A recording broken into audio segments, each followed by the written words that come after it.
happening, folks? Welcome back to the Evil Genius Network with everybody's favorite crazy cousin, me, Pepper, the misunderstood evil genius. I'd like to thank y'all for tuning in to Pepper's Picks Week 9 NFL action. I'd also like to thank everybody for continually checking out Real Talk Tuesday right here on the Evil Genius Network and coming out to Manifest every Wednesday night for Over the Hump Wednesdays. Last week, your boy went 12-1 on picks. Look, y'all need to start paying attention. I'm good. I'm kind of good. Overall, that puts me at 82-38 on the season. So, without further delay, let's get right into it. This week, we got a whole lot of Admiral Ackbar games. If you don't know who Admiral Ackbar is, brush up on your Star Wars. It's a trap! This week's first trap game has my Cincinnati Bengals on Thursday night against the Dolphins. If you think the Bengals are sleeping on this game, y'all must be tripping.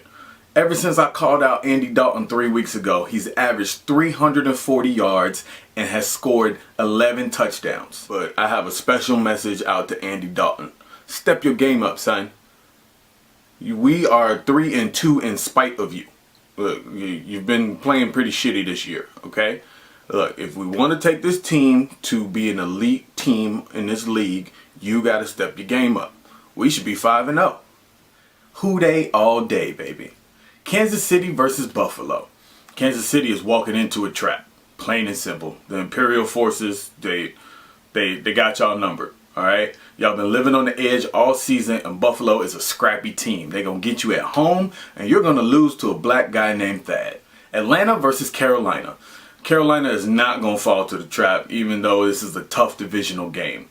Atlanta, you're just garbage this season. Tony Gonzalez, you should have stayed retired. Minnesota versus Dallas.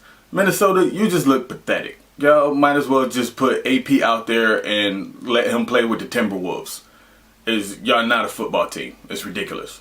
Dallas is reeling from their loss last week, but they take this one at home. Despite AP's 250 yards, 3 touchdowns, and Kevin Love's 27 rebounds. Doesn't matter. Dallas wins. New Orleans versus the Jets. Nobody is going to make the Jets look as bad as my Bengals did last Sunday. New Orleans going to give it a good shot though, but they only going to win by 21 points. Tennessee versus St. Louis. It's really hard to tell if St. Louis played good on Monday night or if Seattle just stunk it up that badly. Either way, I'm going to lean towards Tennessee coming off of their bye week on this one, but I don't really like it. San Diego versus Washington. Look, Washington should win this game, but I watched them give up 31 straight points to Denver. And they gave up those 31 points at the same time that Peyton Manning had 3 turnovers. They still gave them up anyway. Denver was trying to give them the game back last week, and they just wouldn't take it. I don't think they're going to take it this week either. San Diego on the road. Philly versus Oakland. The Raiders get 2 in the black hole in a row. Ho! And that's not an Andrew Dice Clay joke. Bada boom, bada bing. Tampa Bay versus Seattle. Hey, the Fire Greg Schiano bells are ringing hardcore down in Tampa right now. Even though they have no chance of winning this game, he's going to save his job. Only for 2 weeks, though. I'm saying in a couple weeks when they play the Dolphins on Monday night and lose to the lowly Dolphins, he gets fired in the parking lot like Lane Kiffin. Baltimore versus Cleveland. Look, the trade deadline is over and Cleveland can't mess up their team any more than they already have. Now it's just time to play football. I think Jason Campbell's actually going to lead them to victory on this one. Pittsburgh versus New England. Look, New England's shitty play is starting to catch up with them. Now, after they lose this game and somewhere in the 4th quarter when Tom Brady starts throwing temper tantrums like he does every week, I want all the NFL commentators to start calling him a thug and a crybaby. Just tell it like it is. Don't just save that for Des Bryant. Indy versus Houston. It's a trap. Look, Indy is still in disbelief that they beat Peyton Manning. So they walk into Houston with their new spark, Case Keenum, and he shucks and jives and does his thing and sneaks out this victory. And the last trap game of the week, Chicago versus Green Bay. I think Chicago's going to play them tough, but Green Bay's at home, so Rodgers all day. Discount double check. Now it's time for this week's silly ass slideshow. Pictures worth 1,000 words. This is where I take NFL pictures from last week and tell you what was really going on.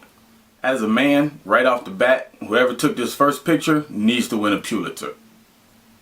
It's obviously the same man who definitely designed these outfits. Look, ladies, look, I'm going to keep your neck warm and I'm going to keep your arms warm, but the titties got to stay popped out. All of a sudden, I want candy. I was running. Yeah, me and this statue are the same age, so what of it?